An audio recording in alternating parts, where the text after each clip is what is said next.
Olá, seja bem-vindo. 4 de agosto, bom dia para você que nos acompanha. São exatamente 9h01 da manhã e a partir de agora você confere as principais notícias da nossa cidade. E hoje nós estamos recebendo o Wagner Rodrigo, que é produtor audiovisual e diretor de Relações Externas do ICine, para conversarmos sobre as produções de documentário aqui do Vale do Paraíba. Você pode participar do nosso jornal enviando suas perguntas por meio das nossas redes sociais. Elas serão respondidas no nosso segundo bloco. Bom dia, Wagner, seja bem-vindo. Bom dia, primeiro obrigado pelo convite e obrigado a todos que estão assistindo a gente agora. Wagner, para a gente começar então o nosso bate-papo, queria que você comentasse um pouquinho como que surgiu essa sua relação com o audiovisual. É aquela coisa que às vezes aparece por acaso, assim. Eu sempre gostei de audiovisual como um todo, na época da escola, só que década de 90, ensino médio, começo dos anos 2000, era bem distante. E eu comecei a fazer um curso livre pela Fundação Cultural aqui de Jacareí. Um curso de teatro, na época eu me interessei por teatro também, já estava com 20 anos. E tive um curso de audiovisual, produtor de audiovisual. E a nomenclatura já era audiovisual, não era nem cinema, né? Esse guarda-chuva maior. E a partir disso eu comecei a estudar um pouco mais. E foi quando surgiu o programa do governo federal, o ProUni. Então eu fui uma das primeiras turmas do ProUni e fui fazer rádio e TV na Belas Artes em São Paulo. Então foi a hora que eu caí de cabeça e conheci mesmo o audiovisual e vi que eu queria trabalhar mesmo. Que legal. E uma das séries, um dos documentários mais reconhecidos é o Ofícios, né? O que é o Ofícios? Então, Ofícios é uma websérie que a gente começou em 2013. Então, estava começando esse boom de ter produtos para a internet, né? E a gente percebeu que existia muito a questão da cultura tradicional, cultura popular, Moçambique, Congada, tinha um registro disso em documentário. Mas essas pessoas que é alfaiate, tapeceiro, tipógrafo, ourives, consertador de rádio, você não tinha um registro dessas pessoas. São profissões que normalmente estão se apagando, acabando mesmo, ou estão se transformando. Então a gente sentiu a necessidade de fazer esse registro. E o mais bacana, assim, porque como que aconteceu essa atividade? Em 2003, como eu falei, eu fiz uma oficina em Jacareí, né? Fui para São Paulo, trabalhei na área, tudo. Em 2013, 10 anos depois, voltei para Jacareí e quis trazer uma oficina de audiovisual também, como eu fiz. E nessa oficina, foi 7 meses, a gente passou por ficção, documentário, todas as etapas, roteiro, pré-produção, pós-produção. E eu queria que tivesse algum produto que a gente não ficasse só na oficina, acabou a oficina, todo mundo para um canto. E abriu a LIC. Então, quando abriu ali, que a gente peguei esse grupo, falei, vamos escrever o projeto? Vamos. E a gente teve a sorte de ser contemplado, assim. Então, os próprios, vamos dizer, ex-alunos, hoje que são profissionais, colegas, assim, trabalharam nessa atividade, foi assim que surgiu. E foram 7 episódios. Você comentou, foram mais de 10 anos de estrada aí do Ofícios também, né? O que mudou lá do primeiro episódio para agora? Eu acho que abriu um pouco mais nossa visão dos personagens, né? A gente era muito centrado em personagens tipo alfaiate, barbeiro, essa coisa mais urbana, assim, né? E a gente sentiu necessidade de sair de Jacareí também. Eu acho que é uma das coisas principais. Então a gente começou a fazer um personagem, a Marta, a consertadora de guarda-chuva, depois a gente conversa um pouco mais sobre ela, que a gente fez em Santa Branca. A gente encontrou a Gugu Tecelã em Caçapava, né? A gente foi fazer com o Renato Canoeiro em Ubatuba. Então, o caiçara é um ofício não tão urbano, é um ofício caiçara, né? Então, a gente começou a buscar esses outros personagens. Eu acho que isso mudou bastante, sim, esse perfil. Mas na produção, isso é bem interessante, a gente se conversa, assim, não mudou o formato da gente fazer. Então, a linguagem, as pessoas que estão no dia a dia, a gente faz o mesmo formato, então a gente tem uma meia diária, conversa o personagem, né? Depois a gente grava mais conversando sobre o ofício. Às vezes muda um pouquinho só a ordem, mas o formato em si da produção, isso não mudou. Mudou mais os tipos de personagem que a gente está procurando. E falando dos personagens, como que é feita toda essa curadoria? Então, essa pesquisa a gente fala que é a mais difícil, assim, né? Porque, por exemplo, infelizmente são personagens que são mais velhos, né? Então, da primeira temporada, a gente já tem 3 personagens que faleceram. Então a gente fica nessa dilema mesmo, né? Porque às vezes são 2 personagens bons, mas a gente tem orçamento só para um. E são 2 senhores, a gente fica com receio. Então, da primeira temporada, tem pessoas que a gente pesquisou que não conseguiu gravar e infelizmente faleceu. Então, o que a gente faz? A gente normalmente, às vezes, faz uma chamada pública no sentido de publicar em redes sociais, indicações. Tanto que a Marta, a consultora de guarda-chuva, foi de uma pessoa que trabalha aqui na TV Câmara, falou, em Santa Branca tem uma pessoa que conserta guarda-chuva. Então, a gente meio que abre, assim, a gente cria uma planilha do que é interessante aquele personagem e tal, e entre nós, no grupo mesmo, a gente começa a conversar e escolhe esse personagem. Mas, sim, a gente tem dezenas, isso porque a gente abriu só pro Vale, né? Daí é legal que a gente assiste, às vezes, alguma matéria de televisão, de algum personagem no meio do sertão, ou no Pantanal, ou no Sul, ou na América Latina, a gente fala, nossa, a gente podia gravar um Ofícios Brasil, ou um Ofícios América Latina, porque assim a gente vê o nosso perfil de fazer vídeo é um pouco diferente quando você vê as reportagens. É documentário mesmo, essa linha mais de cinema. Se expander por aí. Era só Jacareí, agora também já tá no Vale do Sim, a gente entende inteiro. que a gente até brinca assim, que é um projeto nosso de vida, assim, todo mundo tem sua outra profissão, galera que trabalha aqui tá na TV, em outros locais também. Então a gente tem a nossa profissão e faz o ofício. A gente brinca que se a gente pudesse viver só de ofícios, todo mês a gente fizesse um episódio, pra gente estava tranquilo. E sim, tentar ampliar por editais e outras formas, que a gente vai conversar um pouco mais disso, chegar em outros locais também. E por que o nome Ofícios? Ofícios vem de escolas de ofícios que a gente tinha antigamente, que são as escolas técnicas que tinha no começo do século XIX, final do século XIX, começo do século XX, que é a escola de ofícios, tinha mais um outro, não, artes e ofícios, uma coisa assim. E é onde que as pessoas iam fazer esses cursos mesmo, entre aspas, que hoje seria profissionalizante, né? Tem uma fala do Gilmar que ele fala assim, que o pai dele falava, quem tem ofício não falta pão à mesa. Então é meio que isso, quando a pessoa aprendia a ser barbeiro, aprendia a ser tipógrafo ou alfaiate nessas escolas de artes e ofícios que tinha, ela tinha uma profissão e é o que mantinha a família. Antes dessa, hoje está mais fácil, né? Curso técnico, faculdade, acadêmica, essa questão.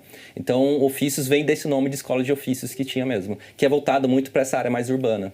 Legal. E a websérie já ganhou vários prêmios e tem um episódio que é o da Marta. Esse foi o que teve mais reconhecimento? Esse foi, assim, a gente... Por ser do interior, né, a gente pode até conversar um pouco mais disso, mas a grande dificuldade do interior de fazer cinema é distribuir. O que é distribuir? Eu consegui participar de festivais, colocar em tela de cinema, em streaming ou canal de TV. Então, quando a gente começou a fazer isso há 12 anos atrás, na verdade já, a gente falava assim, a gente quer produzir, vamos botar na internet. E cria uma websérie e legal, tem visualizações, a gente tem no canal mais de 200 mil visualizações, episódio com 50, 60 mil visualizações e organicamente continua fazendo, né? Quando chegou na Marta, que era um episódio solto, né? Eu tive a ideia de falar, vamos focar ele para essa janela de distribuição, que a gente chama que é de rodar primeiro festivais, e pra gente foi uma surpresa, assim, rodamos mais de 30 festivais, ganhamos prêmios como o Festival Latino-Americano de Audiovisual, que é o Fala São Chico, em Santa Catarina, com filmes da América Latina toda, então foi o nosso prêmio. Ganhamos Bauru, Campos do Jordão, Jundiaí, mas o mais interessante é poder rodar esses lugares, né? Então, por a gente ter participado de alguns festivais, ele entrou na plataforma de streaming da SPCine, que é uma plataforma de São Paulo, mas aberta no Brasil todo, a SPCine Play, e o filme ficou acessível em outros lugares, porque o que acontece? Quando você coloca no YouTube, a gente sabe, o YouTube é um mar, né? A pessoa, às vezes, como que vai achar o ofício perdido lá se a gente não coloca dinheiro para monetizar, para divulgar, né? E quando a gente participa de plataforma com SPCine, Play ou alguns outros festivais, a gente consegue atingir esse público e isso é muito legal. Eu fui participar de um tempo atrás de um evento do Sebrae, do CRI Sebrae, que é um evento focado para audiovisual, e numa reunião que fiz online, a pessoa, você é da Marta, eu assisti aqui em Bauru, vocês ganharam o prêmio aqui, uma outra produtora. Então, o festivais dá esse reconhecimento pra gente também é interessante. E o nome da Marta também, de Santa Branca, rodando o país. E qual que é a história da Marta? Então, a Marta é da cidade de Santa Branca, ela até frisa, ela pega e me pergunta, você tem que falar que é de Santa Branca, tem que mostrar minha cidadezinha aqui, não é só Jacareí. E ela trabalha na feira, todo sábado ela tá lá e conserta guarda-chuva. Então, é uma profissão que hoje em dia, praticamente, você não vê mais, né? E como a gente estava falando aqui no bastidores, estava falando com a Glaucia, a gente trabalha com essa questão de sustentabilidade, porque não é só consertar, é uma coisa que é para o lixo, né? A reutilização. Então, por exemplo, posso comprar um guarda-chuva por R$20? Posso, tranquilo. Mas se eu posso consertar por 8, né?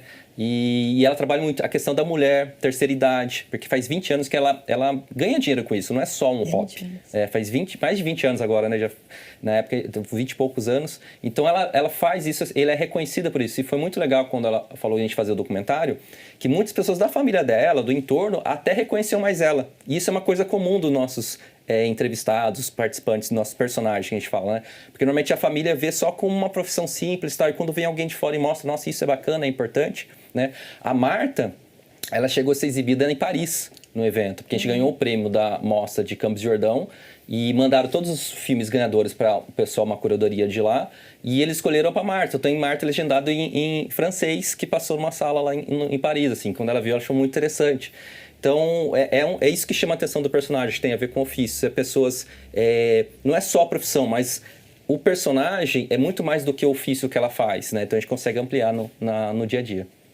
O projeto vai, além de só registrar, né? Conta uma história de uma pessoa, né? Muitas vezes, por exemplo, a Marta e até o seu Toninho, o restaurador de imóveis aqui de Jacareí, a gente tem 1h30 de entrevista, tipo, e depois você faz um curta de 10, 12 minutos, né? Porque é isso, você conta, o ofício permeia a história dele. Né? Muitas vezes é uma história de superação, é uma história de reconexão com uma coisa que ele queria ser e não conseguia fazer, depois conseguiu trabalhar. A Gugu Tecelã tem muito disso, né? Uma tecelã que faz não tanto tempo que ela retornou assim, mas foi na curiosidade, queria achar um tear diferente e tudo. Então, é legal que você reconecta e quem assiste se vê naquele personagem, porque não é só...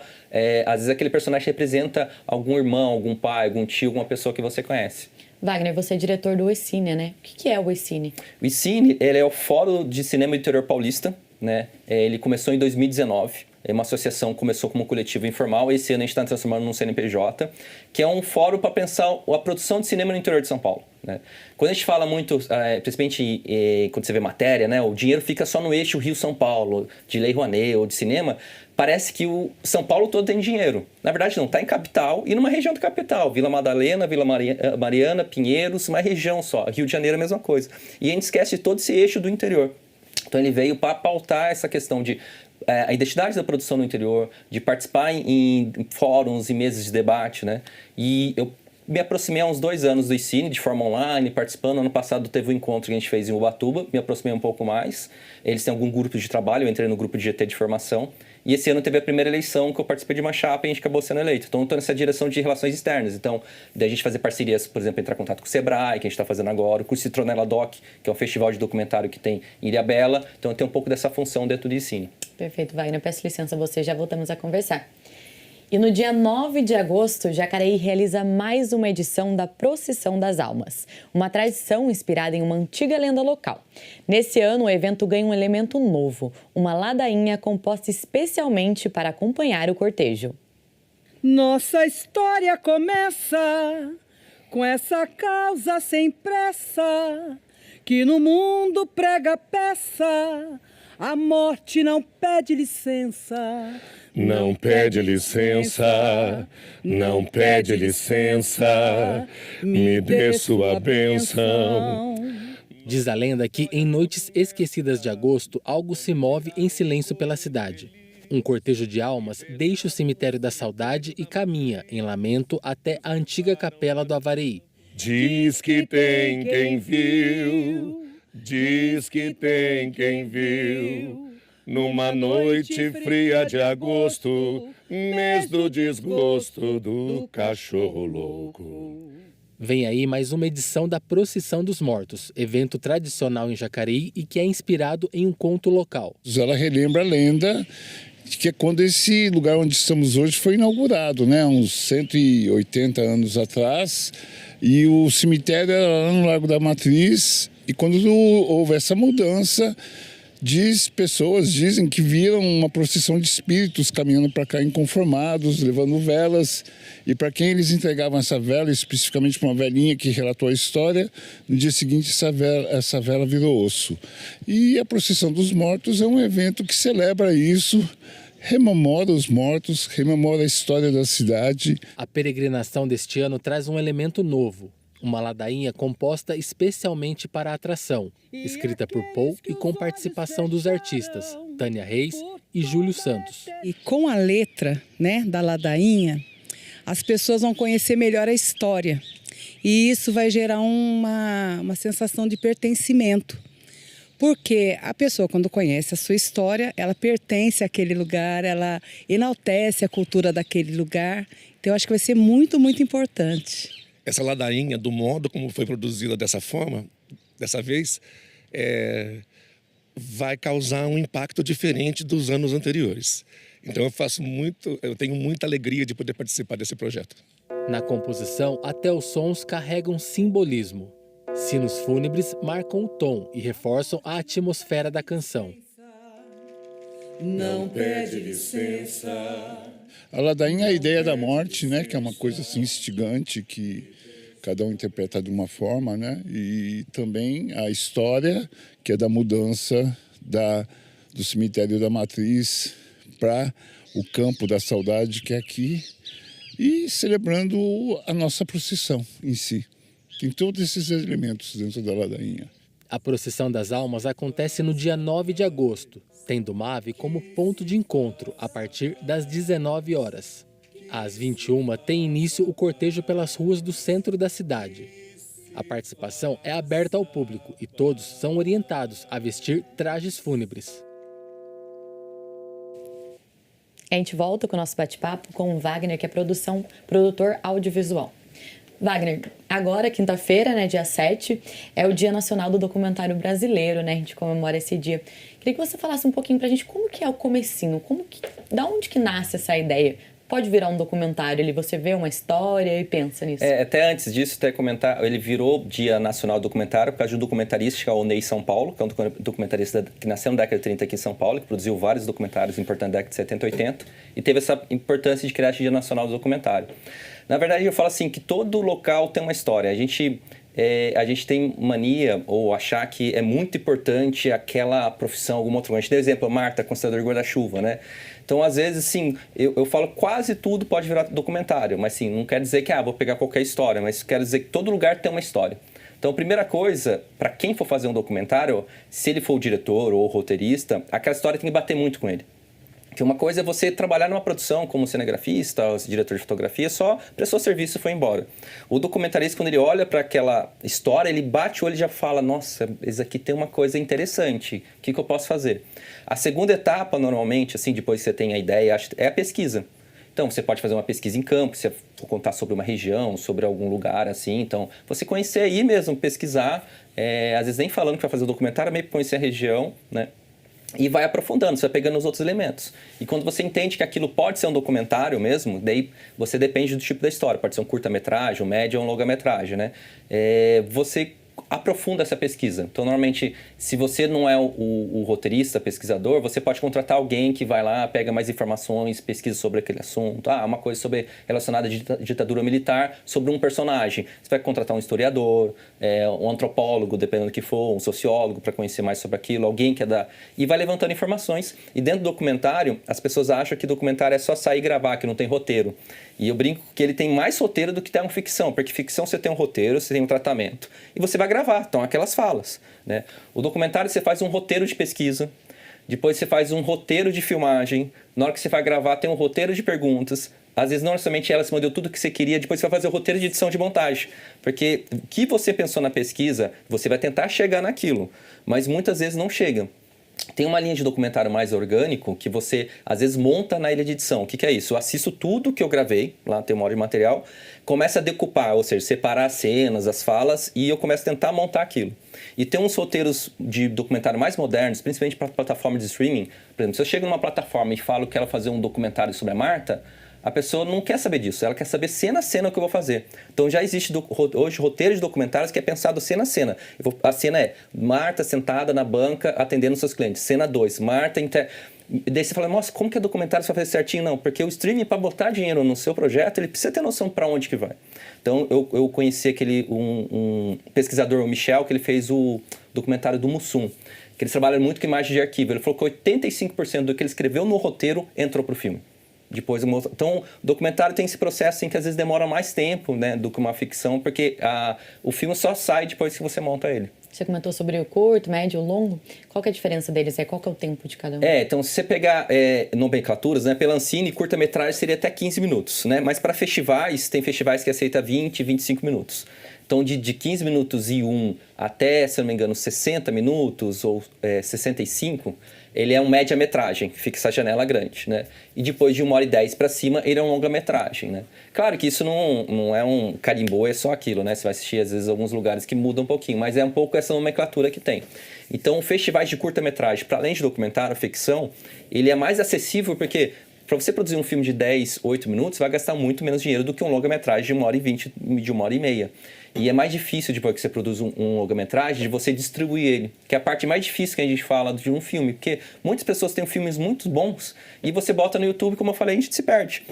Então, festivais de longa-metragem é um pouco mais difícil. Então, normalmente tem rodadas de negócio, você participa de festivais, de encontros de mercados, que você vai tentando chancelar ele para quando você for lançar, entrar mais em sala de cinema. Depois da sala, já tá para algum streaming, vai uma distribuição em TV, né? Então, isso é uma janela um pouco mais difícil, a longa-metragem. É, como você comentou, essas janelas, né? Que começa pelo festival, às vezes pelo YouTube, tem outros streams também. É por isso que muitos festivais, eles pedem que quando você for escrever no festival, não tá público o vídeo no YouTube. Porque ele quer que seja uma novidade participar daquele festival. Então, muitas vezes a gente até estreia, coloca no YouTube para as pessoas assistirem e tal, depois deixa como não listado, ou seja, a pessoa não tem mais acesso, roda 2 anos festivais e depois torna público. Ou nessa janela, eu tento vender por um streaming, ou para alguma outra plataforma, né? Então, a gente é parceiro de uma plataforma que a gente participou de um festival em Niterói com o Renato, que é o Bombozilla, que eles entraram em contato com a gente para a gente distribuir alguns episódios do Ofícios. E para a gente é interessante, porque você entra numa plataforma que tem acesso a quem gosta de documentário. Então, você vai buscar aquele público que assiste mais o seu produto.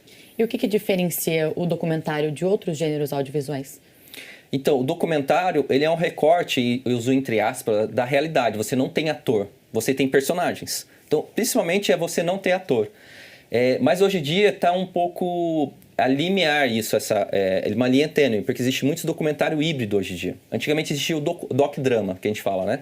Que estão um historiador falando de uma coisa e depois vem os atores participando da guerra. Então esse é o documentário com ficção e documentário, porque tem a cena dos atores, né? E hoje tem documentários híbridos, por exemplo, um recente que eu assisti, chileno, que chamou Agente Duplo. Quem assiste o documentário acha que é ficção. E é um documentário. Só que tem outras pessoas são atores. Então, por exemplo, vou resumir rapidinho. Ele é um senhor, eles estão fazendo uma pesquisa para contratar um senhor para ser investigador dentro de uma casa de um lar de idosos, né? E porque alguém está sendo maltratado lá. Só que tudo isso, quem está entrevistando os senhores, eles são pessoas comuns. Eles não sabem que eles vão ser um personagem desse documentário. Só quem está entrevistando ele, que é o dono da agência de investigação, isso é ator. E depois ele fica dentro desse asilo, anotando tudo, e as pessoas vão gravando. E quando você assiste, você acredita que esse senhor é um personagem. Na verdade, não. Ele é um senhor que foi contratado para investigar dentro, né? Um filme chileno ganhou vários prêmios, quem fica a dica, o Agente Duplo. Então, tem essa linha tênue de documentário, sabe? Então, mas o documentário, a grosso modo, é isso. Ele não tem um personagem ator, né? Então, é a pessoa real. Mas as pessoas acham também que documentário, então se eu assistir um documentário é a realidade. Não, ele é um recorte da realidade, porque eu posso contar a história como é a visão de ator de ideologia. Não no sentido que as pessoas veem ideologia e acham uma coisa ruim, né? Não, mas dentro das minhas ideias, aquele filme eu fiz aquele recorte que conta aquele processo. Diferente do jornalismo que precisa ser imparcial, o documentário pode ser totalmente parcial, porque é a minha linha, eu estou indo para aquele caminho. E o mesmo assunto pode ser feito por vários vieses, né? Então, o documentário é um recorte daquela realidade. O que eu gravei era real. E o documentário também tem um papel muito importante nessa preservação de memória também, né? O que você falou é bem interessante. Eu uso muito uma fala de um outro chileno também, documentarista, que é o Patrício Guzmán, que ele fala que um país sem documentário é como uma família sem álbum de fotografia. E, infelizmente, hoje as famílias também estão sem álbum de fotografia, né? Que ninguém mais imprime foto. Mas, assim, é muito louco a gente pensar isso. Que todo mundo hoje tem uma foto, um registro, mas se eu quiser lembrar daquela foto do meu filho, as pessoas não acham, né? Então, as famílias hoje em dia estão ficando sem álbum de fotografia com esse registro histórico. E é uma coisa que eu voltei para mim, acho que para essa visão minha de documentarista, né? Uma vez por ano eu pego 100 fotos digitais e revelo ela. Para ter esse histórico, né? De família, de processos. Então, voltando para documentário, é um pouco disso. Então, por exemplo, hoje em Jacareí tem documentário da fábrica de biscoitos, tem documentário da fábrica Santa Helena, tem um documentário que estão fazendo salvaguarda da capoeira. São registros documentais e esse álbum de fotografia de Jacareí. E isso vai ficar no arquivo público, vai ficar na internet, alguém quiser pesquisar. Então, se você não conta essas histórias, é um país sem história, e se você não sabe registrar essas histórias, você pode muitas vezes cometer os mesmos erros, né? Quando muitas pessoas falam, não existiu ditadura no Brasil, a ditadura foi branda. E quando você começa a pesquisar e ver documentário disso, pessoal, não foi bem isso. Mas se a gente não tem isso documentado, vai ficando essa história na cabeça e passa. Então, o documentário é bem isso. Ele tem essa visão histórica e você pode pesquisar através de documentários de um país. E também, cada etapa tem um pouco de sensibilidade também. Sim, né? Perfeito. Wagner, peço licença a você novamente, já voltamos a conversar.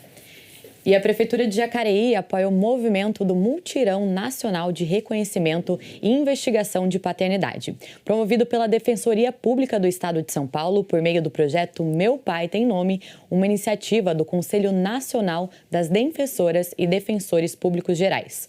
O mutirão acontece no dia 16 de agosto, lá na unidade da Defensoria Pública em Jacareí, localizada na rua 13 de maio, número 29, no centro. Outras informações você confere no site da Prefeitura de Jacareí. E o vereador Paulinho dos Condutores, do Podemos, apresentou uma indicação à Prefeitura solicitando a instalação de internet Wi-Fi gratuita em todas as unidades de saúde do município. Cada vez mais presente em nossas rotinas, o celular se tornou indispensável para comunicação, compras e até locomoção.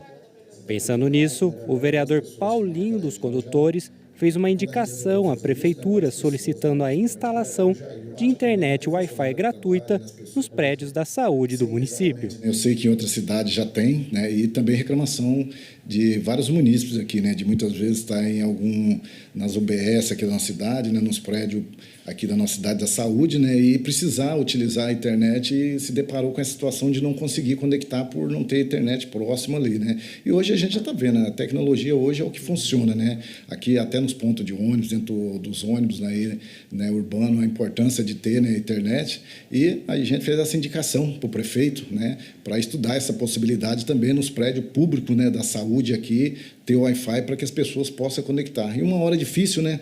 Muitas vezes as pessoas estão ali naquela dificuldade, né? É um parente que muitas vezes está doente, precisa se conectar com outro parente mais distante e quando se depara ali não tem um sinal de internet, né? Os munícipes apoiam a proposta do vereador e destacam a importância de ter acesso à internet gratuita nos prédios da saúde. A gente sempre precisa, às vezes você uma emergência, precisa falar com alguém, por acaso você saiu e não está sem, né, no seu celular, eu acho necessário, sim. Com certeza ia ajudar bastante, viu?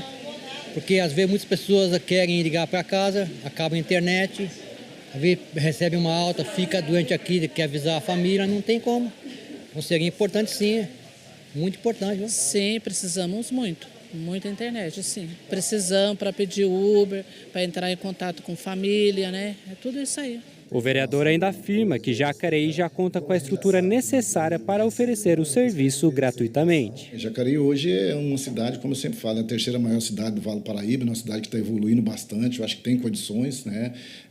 E a gente espera que a Secretaria de Saúde atenda esse nosso pedido, né, juntamente com o prefeito, né, para que possa ajudar as pessoas aqui da nossa cidade. Em contato com a equipe de reportagem, a Prefeitura não quis comentar sobre o assunto.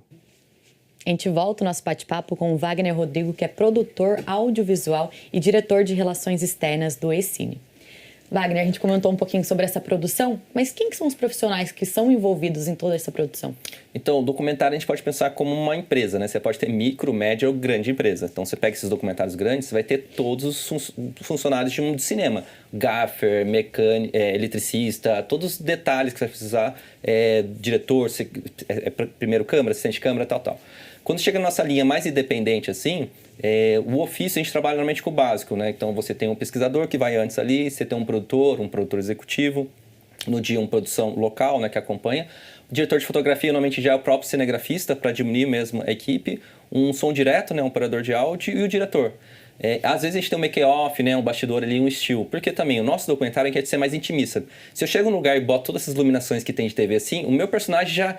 Então, acho que é uma coisa mais discreta. Então, quanto menor tiver a equipe, né, melhor. E existem alguns documentários, como o Cine São Paulo, que eles fizeram praticamente com 2 pessoas, porque foi um documentário feito durante 3 anos, meio que na raça. Então, ele ia gravar um mês, ia com a câmera com uma pessoa. Então, o documentário é um pouco mais maleável do que uma ficção. Ficção, você vai ter preparador de elenco, você vai ter o diretor de arte, você vai ter muito mais pessoas numa cena, num set. E como que funciona toda essa captação de imagem, de entrevistas também? Então, depende muito de documentários, né? Vou explicar mais do ofício. Do ofício, a gente não trabalha muito com imagem de arquivo, que é uma imagem histórica da pessoa. Pode até ter, mas ele vai abrir um álbum ali e mostrar pra gente. Então, normalmente, a gente faz essa pesquisa, como eu falei, com essa pesquisa em mão, em um dia, uma meia diária que a gente fala, meio-dia, a gente grava a pessoa no ofício dela, mas com microfone, lapela, com boom, porque às vezes saem umas falas interessantes. E no segundo dia, a gente grava ele sentado falando sobre a profissão dele, porque a gente já teve mais uma intimidade, né? Esse é o padrão. Às vezes, por exemplo, a gente vai para uma cidade mais longe, tudo a gente grava num dia todo. A gente precisou inverter agora, a gente gravou a primeira entrevista, depois vai gravar o ofício, porque é uma pessoa que constrói casa, bioconstrução, né? E não tinha nenhuma casa construindo. A gente conseguiu mandar, vamos gravar a primeira entrevista e depois vai fazer. Agora, tem muitos documentários que partem mais do arquivo histórico. Então, tem que pesquisa, porque às vezes o documentário todo muito vai se dar com arquivo de fotos, imagens e VHS. Como você comentou, depende de qual documentário a gente está tratando, né? Falando de ofícios, tem uma trilha sonora? Como que funciona? Então, ou não? No ofício a gente não trabalha com trilha sonora, a gente fala que trabalha com trilha diegética. O que é isso? Tem luz diegética, som diegético. É tudo que está em cena, tudo que a gente filma em cena. Então, quando a gente chegou lá, foi muito legal do Santos Foi Arte. A gente chegou no ambiente, tinha alguém de uma rádio local que, assim, bom dia, seu Zé, bom dia, como que vai ser? E a gente achou muito legal, eu acho que esse dia tava até o Emerson aqui, gravando, e falou, grava esse áudio, assim. E a gente pegou a som desse dia, terminou o episódio com isso. Começou com isso, depois terminou conversando, assim, com os créditos hinos. Então, a música, ela entra desse jeito. A gente foi em outro dia que tava tendo uma rádio de fundo, assim, daí a gente capta. Então, no ofícios é som ambiente. Então, a pessoa mexendo no tear, martelando lá na madeira, é um pouco disso. Agora, outros documentários, às vezes a trilha sonora compõe, né? A gente tem uma trilha sonora que às vezes compõe com tema. Vamos fazer um documentário agora que a gente está fazendo em Jacareí sobre a salvaguarda da capoeira. Provavelmente vai entrar músicas ligadas à capoeira e da linha que a gente está registrando. Então, provavelmente a gente vai entrar em contato com próprios capoeiristas da cidade que tem música gravada para compor. Mas eu penso que a música ela tem que fazer parte desse roteiro. Eu não posso só colocar música porque teve um barulho para tampar alguma coisa, esconder. Ele tem que fazer parte do contexto da história, um pouco do acredito, quando você pensa numa trilha sonora para um documentário. Perfeito, Wagner. Peço licença para você novamente, vai para o rápido intervalo e já voltamos.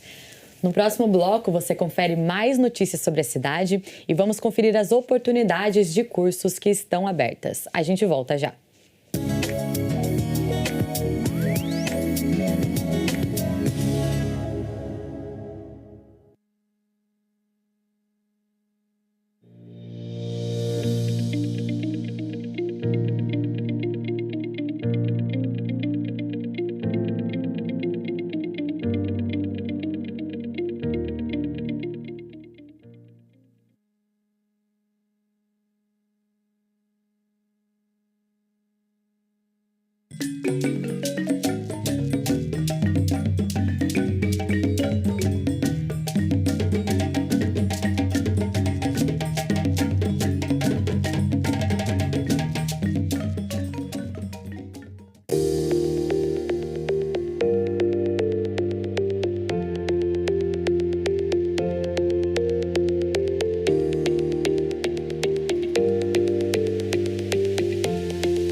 Estamos de volta e a gente começa falando sobre oportunidade de cursos na cidade. A Secretaria de Desenvolvimento Econômico está com as inscrições abertas para cursos gratuitos presenciais de Fundamentos de Instalações Elétricas Residenciais, que é em parceria com o Sebrae, e Reparação em Instalações Elétricas, com o Senai.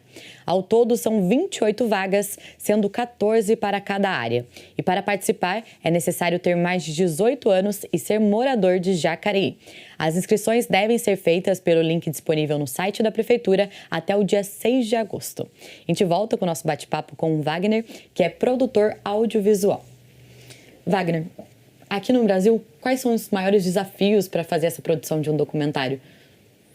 Eu acho que principalmente é financiamento. e depois como distribuir esse produto, assim, né? Mão de obra também eu acho que é uma coisa que é legal de perceber, assim, é importante de ter cursos livres, né? Eu venho de cursos livres, então eu sempre falo que é importante isso, e cursos profissionalizantes, cursos técnicos, né? E quando a gente pensa em documentário, a gente tem que pensar que existe toda uma cadeia, então todo mundo quer ser diretor, todo mundo quer ser diretor de fotografia, mas tem outras profissões, né? Eu vi até agora, né, o curso de eletricista do Sebrae citando agora, né? Falta isso, sabe? As cidades não têm essa visão de ter um curso de eletricista para audiovisual, um curso de eletricista para o teatro, um gaffer, que são profissões e muitas vezes essas profissões técnicas faltam no mercado, principalmente para os grandes mercados. E são profissões que, infelizmente, a gente precisa mudar a mentalidade do gestor público dessas parcerias, né? O Sebrae começou com umas formações mais na capital, com o CRI e Sebrae, né, de audiovisual, mas eu acho que a parte de formação mesmo é uma coisa que falta, assim, né? Porque muitas pessoas fazem organicamente, né? Mas é legal depois você buscar, né? E o financiamento, então, se você tem leis de incentivos, né? Então, você tem uma PNAB, que é o Plano Nacional de Blanc, ou teve a Paulo Gustavo, a LIC, que tem Jacareí, Lei de Incentivo à Cultura. São formas de você pegar o próprio imposto, né? E muitas empresas poderem incentivar direto, e às vezes as pessoas não entendem, né? Vê lá um prêmio lá de um festival, de um filme, que é pouco, 10 mil reais, né? Por exemplo, aqui de Jacareí, ou 50 mil, um outro prêmio, e acha que a pessoa vai ficar com todo aquele dinheiro.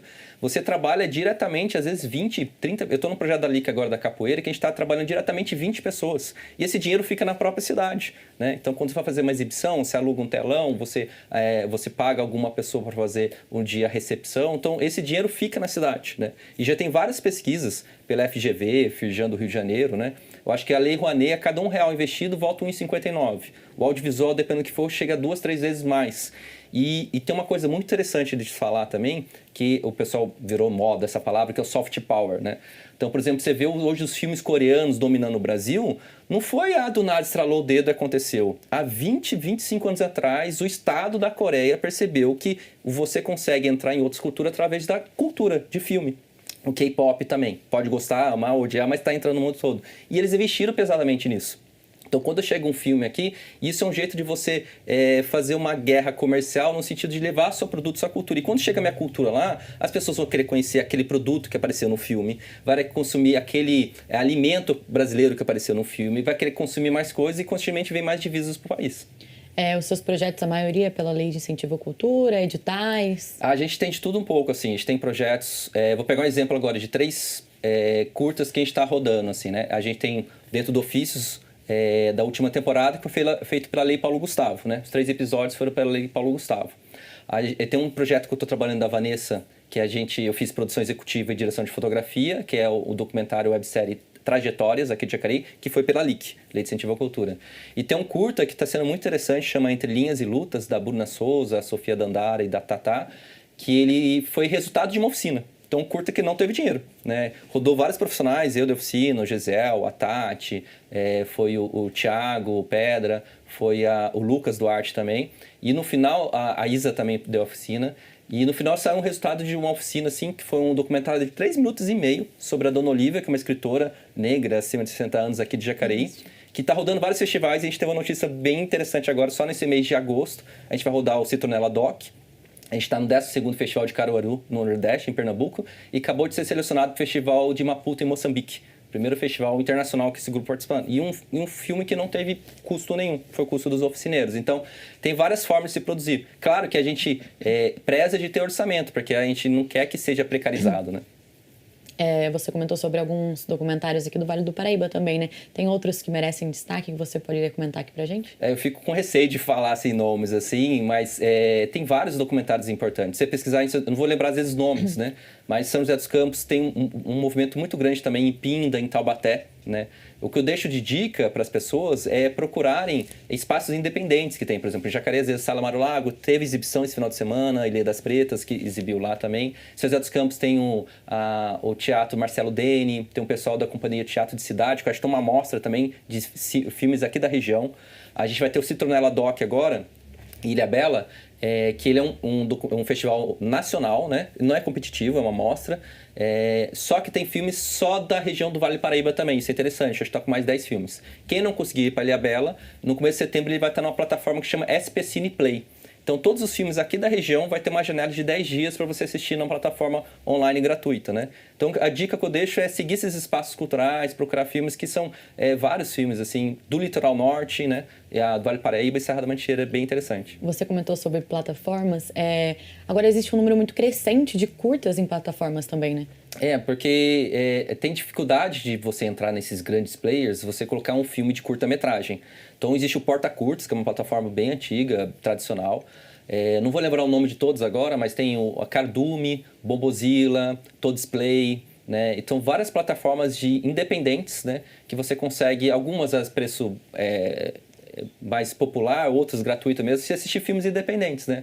Porque assim, no YouTube, como eu falei, é difícil, você vai pesquisar lá documentário, vai aparecer coisas não desmerecendo, mas são coisas que a gente assiste e depois você fala, perdi tempo, não teve uma curadoria. E quando você entra nessas plataformas, tem uma curadoria. Então você tem noção, se o filme está lá, é uma linguagem que tem a ver com o que você está pesquisando. Por exemplo, existe a Mostra Ecofalante, que é de filmes de ambientais e direitos humanos, né? Eles têm uma plataforma voltada mais para a escola, Ecofalante Play. Então você vai ter certeza que tem uma curadoria de sustentabilidade, sobre ODS, né, que são o Objetivo de Desenvolvimento Sustentáveis da ONU. Vai ter filmes sobre direitos da mulher, questão de gênero, se estiver pesquisando sobre antropologia. Então a dica que eu deixo, se você gosta de documentário, é pesquisar essas plataformas, né? E aqui no Brasil também existe o Curtadoc, que lá também tem vários filmes e muitos curtas nossos do ofício está lá também. Legal. Você acha que o público brasileiro está consumindo mais documentários? Eu acho que tá, e a grande porta de entrada acaba sendo as grandes reportagens que você vê de jornal, né? Tipo um Globo Repórter da vida, assim, mas que é uma outra linguagem, né? Que não é documentário, mas às vezes acaba sendo uma porta de entrada para as pessoas procurarem documentário, né?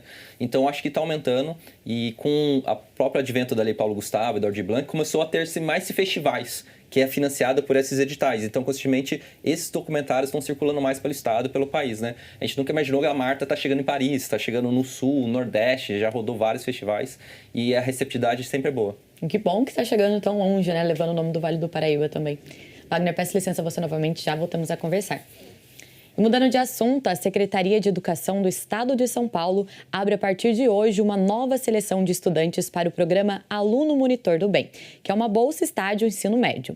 Para o segundo semestre, são 305 vagas para monitores de língua portuguesa e matemática em escolas do Vale do Paraíba. A inscrição no programa Aluno Monitor do Bem deve ser feita no site da Secretaria Escolar Digital, que é o educação.sp.gov.br. E o prazo para a inscrição segue até o dia 11 de agosto. E mudando de assunto, o Mercado Municipal de Jacareí é um dos pontos mais tradicionais da cidade. Além da variedade de produtos, o local guarda histórias de quem trabalha ali há anos e ajuda a manter viva a cultura da região.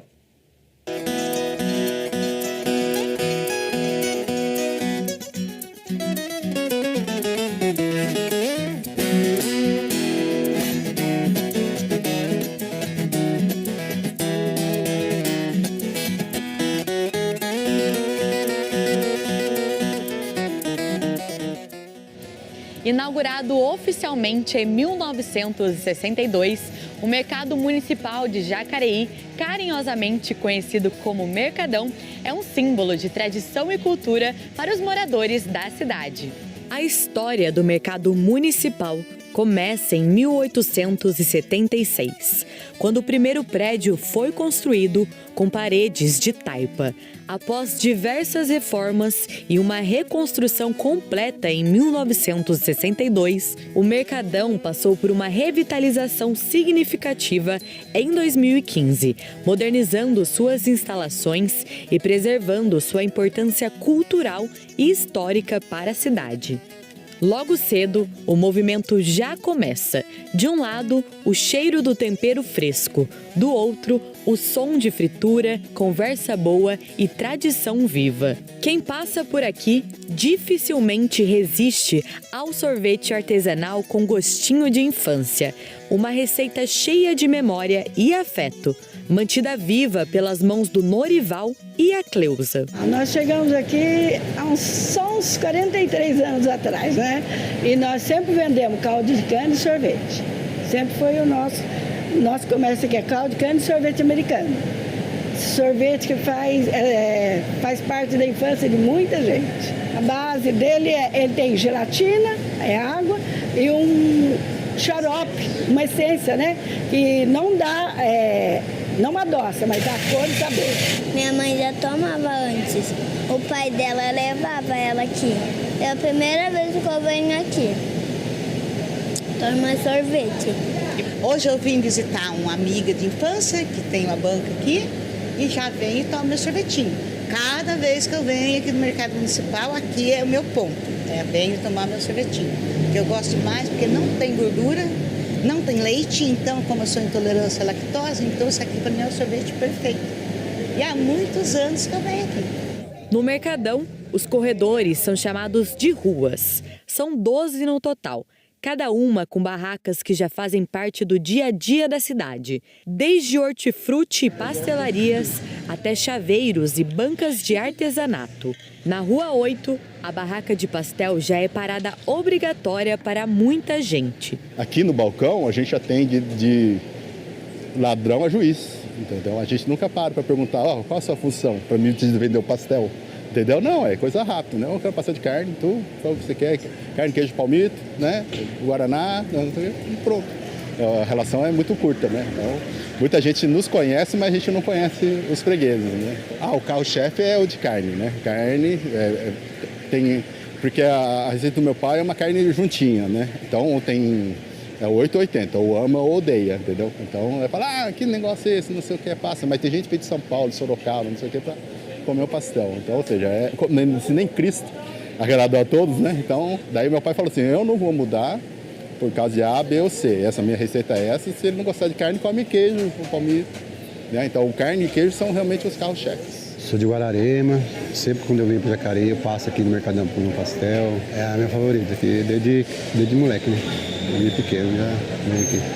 No final da mesma rua, outra barraca chama a atenção, a do Zequinha, que mantém viva uma das tradições mais fortes da cidade, o bolinho caipira. Hoje, quem dá continuidade à receita são as filhas. O sabor continua o mesmo, caseiro, cheio de história e feito para manter o legado de sua família. Foi a tia da minha avó que começou. A receita é a mesma, a matéria-prima da receita é a mesma, é farinha de milho branca com recheio de linguiça. Aí tem o tempero. Não é segredo, todo mundo pergunta, não tem segredo nenhum, é questão de mão. E aqui a produção é feita, a massa quem faz é o Adriano, o recheio, todo mundo sabe fazer, mas o recheio aí é a nossa funcionária Daiane e quem frita sou eu. Mas é tudo muito simples, assim. Pra gente que está acostumado com isso, faz bastante tempo, é simples pra gente. Mas, assim, é a massa de farinha de milho branca, recheio de linguiça. É o tradicional daqui de Jacareí. Vem gente de tudo que é lugar desse Brasil, já foi até pra fora do país. Já foi até pra fora. O pessoal procura, o pessoal vem atrás, só que a procura é grande e a quantidade que a gente faz por dia, às vezes, não suporta a quantidade de pessoas que vêm procurar. Eu cheguei numa administração a ser gerente aqui do mercado e foi na minha época que houve ampliação aqui do bolinho do Zequinha, da barraca dele, né? E eu venho aqui porque é muito bom e o preço é excelente, né? Então por isso que eu venho todos os dias aqui. Quando eu passo aqui no mercado, geralmente eu passo aqui tomar um cafezinho e comer um bolinho. Nem só de comida vive o Mercadão. Em meio às barracas de alimentos, também tem espaço para serviços essenciais, como o chaveiro, que já virou referência para quem precisa de uma cópia de chave ou pequenos consertos. Hoje eu vim fazer uma chave nova lá no meu portão, que meu filhado perdeu, meu enteado, perdeu a chave e eu vim fazer aqui na banca aqui do chaveiro do meu amigo aqui. Você vai fazendo conhecimento aqui e ali e acaba atraindo o cliente para cá também, né? E o próprio cliente também que acaba virando amigo também, alguns que vêm sempre já, né? Muitos já se foram, né? Morreram, mas ainda tem bastante gente que é fiel, que vem aqui. A gente tem um movimento legal, até que a gente sobrevive disso, né? Então, até que tem bastante cliente e bastante amigo também. Que dá aquela choradinha, né? Ó, desconto, eu só faço chave aqui, meu filho perdeu a chave. Geralmente a maioria é filho que perde chave, é o carro-chefe. Meu filho perdeu a chave, é a frase que a gente mais ouve, assim, no dia a dia. E tem coisas às vezes que a gente nem cobra, ou tem coisas que acontecem que seja uma coisa fácil de resolver. Então com isso a gente vai pegando mais cliente ainda. Às vezes a pessoa chega com um serviço muito rápido, uma coisinha, escapou uma mola, escapou um parafuso, você já conserta na hora e já Às vezes a gente nem cobra pelo serviço, sabe? Assim, uma coisa que a gente não gasta nada, então resolve na hora. Em cada rua, em cada barraca, histórias continuam sendo construídas todos os dias. Quem passa pelo Mercadão leva um pouco desse lugar e também deixa um pedaço da própria história para quem fica. Temos gerações de fregueses, casais de namorados que vinham aqui para... você via que vinha com uniforme de escola, né, para comer um pastelzinho, não sei o quê. Depois já vinha com uma menininha, era namoradinha, não sei o que, pagava o pastel. Depois casou, aí vem os filhos, os netos, né? E aí vai, daí vem nas gerações, porque a pastelaria tem desde 74, né? E tem 50 anos de pastelaria. Então temos gerações de fregueses, né? Então é muito gratificante. É muito bonito, né? A gente vê as crianças na barriga da mãe, nós vemos namorando pessoas aqui, depois vem com os filhos e agora com os netos. Na verdade, acho que o Mercadão que escolheu a gente, porque foi indo. Na verdade, eu falei assim, eu vou trabalhar no mercado, eu vou ser chaveiro. Não foi assim, né? Foi como eu trabalhava lá, eu conheci o dono aqui, assim foi, né? Aí, até chegar nos dias de hoje, né? A gente convive, né? Praticamente a gente é uma família. A gente passa mais tempo aqui dentro do mercado do que em casa. A gente mora dentro do mercado e visita a casa, né? É o contrário da gente, assim. Então, acaba fazendo bastante amizade, participa da vida né, das outras pessoas que tem aqui, tem box e tudo, assim. Então, a gente acaba virando uma família só.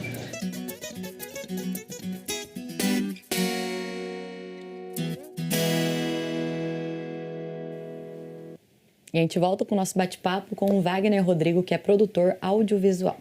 Wagner, a gente mostrou uma matéria sobre o Mercadão e aqui a gente também tem um documentário falando do Mercadão, né? Isso, é um documentário feito pelo Daniel Paiva, várias pessoas da equipe aqui de Jacareí. E é isso, esse documentário ele fala de historiadores, fala de pessoas que trabalham lá há décadas, então é um registro que a gente está falando da cidade, né, de um álbum, né? Então esse documentário, você até comentou nos bastidores que para você fazer a matéria você assistiu o documentário por uma forma de pesquisa, então é uma coisa que está na internet, né? E daí já fica até a dica, né? Se alguém quiser conhecer, né, no dia do documentário, mas antes ou depois assistir o documentário de Jacareí, o Ofício de Jacareí é só você pesquisar no YouTube, Ofícios de Jacareí, vai aparecer. Ou no Instagram, de lá você vai para nosso canal do YouTube. E nem todos os personagens estão no ar, porque como a gente está rodando alguns festivais, a gente não pode deixar público, né? Mas aí fica a dica, quem quiser assistir vai estar no nosso portal. E no Ofícios, ele tem acessibilidade também? Então, a gente começou a partir da Marta a colocar libras. Então, foi um desejo nosso, nem era uma imposição ainda do edital, né? E a partir dali, Paulo Gustavo e da Aldir Blanc já foi uma normativa de você ter acessibilidade, né? Então, todos os nossos episódios mais novos têm acessibilidade para surdos e para cegos, né? E na primeira temporada, dos 7, 8 episódios, a gente tem um que a gente juntou todos os personagens, então tá um filme de 50 minutos, assim, que daí tem libras. Então, só entrar lá e legal que na plataforma você vai achar. No YouTube tem playlist com acessibilidade. Então, sei lá, você achar a playlist e pesquisa lá vai estar. Para todo mundo assistir mesmo. Para todo mundo, porque a gente fala assim, a acessibilidade é uma coisa bem interessante de discutir, né? Porque a acessibilidade é tornar acessível para todos. Então, se um lugar tem uma rampa de acesso para a gente chegar num prédio, por exemplo, aqui não vai ser acessível só para o idoso, vai ser acessível para uma pessoa gestante, para uma pessoa com algum tipo de deficiência, que é o principal, mas pra gente mesmo, que um dia tá com o pé machucado, torcido, vai ser mais acessível chegar naquele lugar. Então, tornar acessível é fazer com que todo mundo possa ir a algum lugar ou assistir a um produto. Então, isso é bem importante discutir também. Wagner, a gente tá indo pro finalzinho já do nosso bate-papo. Queria que você deixasse uma mensagem para esse dia 7. Então, acho que a dica, assim, pro pessoal, procurem filmes brasileiros, né? A gente tá falando de documentário, então pesquisem documentários, né? Aqui da nossa região.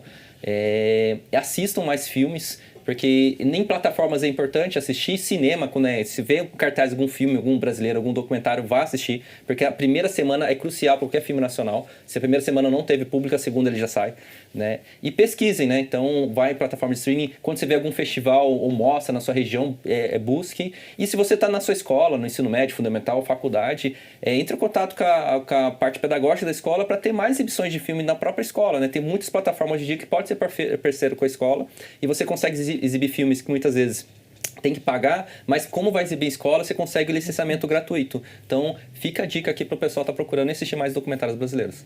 Wagner, então para quem ficou curioso e quer assistir Ofícios, é só pesquisar no YouTube que vai encontrar. Ofícios de Jacareí, vai cair no nosso canal, e no Instagram, Ofícios de Jacareí também. Qualquer dúvida, é só mandar mensagem pra gente lá e a gente vai respondendo. Perfeito, Wagner, muito obrigado pela sua participação e até uma próxima. Obrigado pelo convite, espero que todos tenham gostado. Lembrando que ao meio-dia você confere a reprise dessa edição e pode acompanhar todas as reportagens produzidas por nossa equipe por meio das nossas redes sociais. Se cuide e até mais!